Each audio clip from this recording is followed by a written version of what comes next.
Hello, ഇന്ന് നമ്മൾ ഉണ്ടാക്കാൻ പോകുന്നത് അങ്കമാലി സ്റ്റൈൽ മാങ്ങക്കറിയാണ്.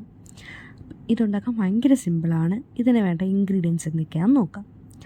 ഒരു സവാള, കുറച്ച് മാങ്ങ, കുറച്ച് ഇഞ്ചി, ഇത് മൂന്നാണ് മെയിനായിട്ട് വേണ്ടത്. ആദ്യം നമുക്ക് അരഞ്ഞു വെച്ചേക്കുന്ന ഈ മാങ്ങയിലേക്ക് കുറച്ച് മഞ്ഞൾപ്പൊടി, അതായത് ഇത് പിടിക്കാൻ വേണ്ടിയിട്ടുള്ള ഒരു മഞ്ഞൾപ്പൊടി മാത്രം ചേർക്കുക. അതിനുശേഷം ഇതിലേക്ക് ആവശ്യത്തിനുള്ള ഉപ്പിടുക. അപ്പം എടുക്കുന്ന മാങ്ങ അനുസരിച്ച് ഉപ്പിടുക.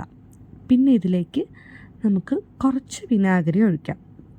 ഈ മാങ്ങയിലേക്ക് ആ മഞ്ഞപ്പൊടിയും ഉപ്പും പിടിക്കുന്നതിന് പാകത്തിനായിട്ടുള്ള കുറച്ച് വിനാഗിരി മാത്രം ഒഴിക്കാം.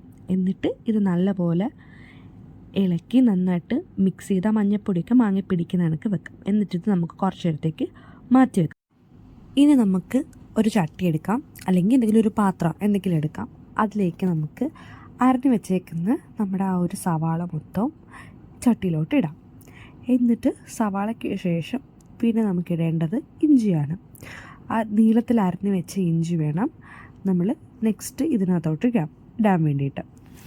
അടുത്തത് പച്ചമുളകാണ്. അത് ഞാൻ നേരത്തെ പറയാൻ വിട്ടുപോയതാണ്. പച്ചമുളകും വേണം. അത് നമ്മുടെ എരിവിനനുസരിച്ചുള്ള പച്ചമുളക് നമുക്കിതിലേക്ക് ആഡ് ചെയ്യാം. എന്നിട്ട് ഇത് കൈകൊണ്ട് തന്നെ നമ്മൾ നല്ല രീതിയിൽ കുഴക്കണം. എന്നിട്ട് നമുക്ക് ഇതിലേക്ക് വേണ്ടിയിട്ട് ഒരു കുറച്ച് എണ്ണ കൂടി ഒഴിച്ചു കൊടുക്കാം. എണ്ണയും കൂടി ഒഴിച്ചു കഴിഞ്ഞതിന് ശേഷം നന്നായിട്ട് ഇത് ഇളക്കി നല്ലപോലെ മിക്സ് ചെയ്ത് ആ എണ്ണയൊക്കെ ആ സവാളയ്ക്കകത്ത് പിടിക്കുന്ന പോലെ അത്യാവശ്യം നന്നായിട്ട് മിക്സ് ചെയ്ത് വെക്കാം. ഇനി നമുക്കിതിലേക്ക് മസാലപ്പൊടി ചേർക്കണം. അതിന് ഫസ്റ്റ് വേണ്ടത് നമ്മുടെ മഞ്ഞൾപ്പൊടിയാണ്. അത് കുറച്ചിടുക. പിന്നെ നമുക്ക് 1 സ്പൂൺ മല്ലിപ്പൊടി, 1 സ്പൂൺ കാശ്മീരി മുളക് പൊടി, ഇത് മൂന്നും ഇട്ടതിന് ശേഷം വീണ്ടും നമ്മൾ കൈ കൊണ്ട് തന്നെ നല്ലപോലെ ഇളക്കി മിക്സ് ചെയ്തെടുക്കുക. ഇപ്പോൾ ഇത് മിക്സ് ചെയ്യുമ്പോൾ നിങ്ങൾക്ക് കാണാം ഇത് കുറച്ച് ഡ്രൈ ആയിട്ടിരിക്കുക. അപ്പോഴത്തേനും ഈ ഡ്രൈനെസ് മാറാൻ വേണ്ടിയിട്ട് നമുക്കിതിലേക്ക് കുറച്ച് എണ്ണ കൂടി ഒഴിച്ചു കൊടുക്കാം.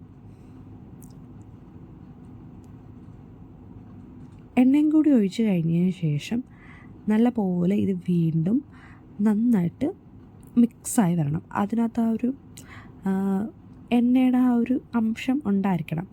അങ്ങനെ നല്ലപോലെ മിക്സ് ചെയ്തതിന് ശേഷം എന്നിട്ടേക്ക് വീണ്ടും കുറച്ച് ഉപ്പും കൂടി ചേർത്ത് കൊടുക്കാം.